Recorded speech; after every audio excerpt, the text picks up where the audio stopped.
வணக்கம், லதா காமாட்சி நெல்லை போஜன். இன்றைக்கி என்னென்ன ரெசிபி பண்ண போகிறேங்கிறது ஒன்று ஒன்றா பார்ப்போம். முதல்ல வெண்டைக்காய் பச்சடி.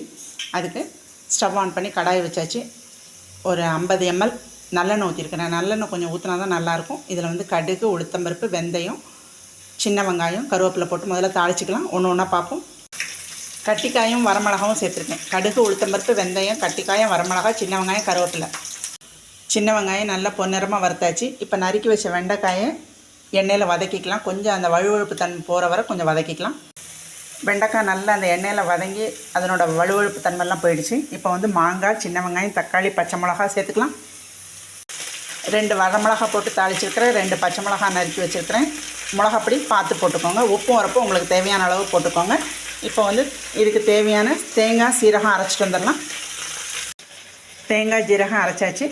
இப்போ வந்து மஞ்சப்பொடி, மிளகாப்பொடி, கொத்தமல்லி பொடி, உப்பு, வெல்லம், புளி தண்ணி, அரைச்சி வச்ச தேங்காய் விழுது எல்லாத்தையும் சேர்த்து கொதிக்க விட வேண்டியதான். இந்த பொடி வகைகளை எண்ணெயில் அப்படியே 2 பெரட்டிட்டு புளி தண்ணி ஊற்றிக்கலாம்.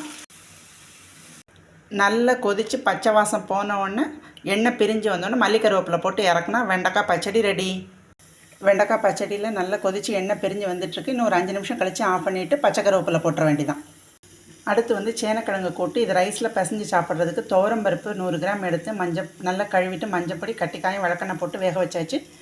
நல்லா குழவாக வேக வச்சுட்டேன். இப்போ வந்து சேனக்கிழங்கு நறுக்கியிருக்கிறேன். ஒரு 400 கிராம் சேனக்கிழங்கு நல்லா நறுக்கி வச்சுருக்கிறேன். இதுக்கு வந்து சின்ன வெங்காயம், தக்காளி, பச்சை மிளகா, எல்லாம் உப்பும் சாம்பார் பொடி போட்டு முதல்ல வேக வச்சுக்கலாம். சேனக்கிழங்குக்கு தேங்காய், சீரகம் அரைச்சிட்டு வந்து ஊற்றிட்டு ஸ்டவ் ஆன் பண்ணிவிட்டு வெயிட் போட்டு ஒரு சவுண்டு வந்தோடனே ஆஃப் பண்ணிடலாம். சேனக்கிழங்குக்கு எல்லாம் சேர்த்தாச்சு. வெந்தோடனே தாளிச்சு இறக்க வேண்டியதான்.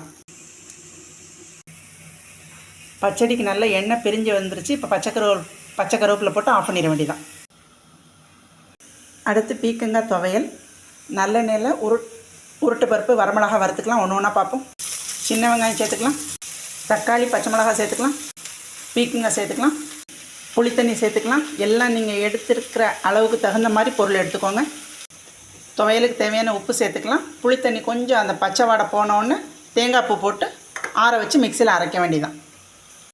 மல்லி, கருவேப்பிலையும் சேர்த்து அரைச்சிட்டு வந்துடலாம். இது வந்து இட்லி, தோசை, சப்பாத்தி, பூரி, ரைஸ் எல்லாத்துக்கும் ஏற்ற ஒரு சைட் டிஷ் தான். நல்லாயிருக்கும். செய்யலைன்னு செஞ்சு பாருங்கள். நான் வரமிளகாவும் பச்சை மிளகாவும் போட்டிருக்கேன். 2 ஃப்ளேவரும் நல்லாயிருக்கும். சேனக்கிழங்கு தாளித்து ஊற்றிக்கலாம். நெய்யில் ஜீரகம் பொரித்து போட்டுக்கலாம். நல்லெண்ணெயில் கடுகு, உளுத்தம்பருப்பு, சின்ன வெங்காயம், கருவேப்பிலை போட்டு தாளித்து ஊற்றிக்கலாம். சேனக்கிழங்கு கூட்டு ரெடியாக எடுத்து துவையல் தாளிச்சிக்கலாம். நல்லெண்ணெயில் கடுகு, உளுத்தம்பருப்பு, காயத்தூள், கருவேப்பிலை போட்டு தாளித்து ஊற்றியாச்சு.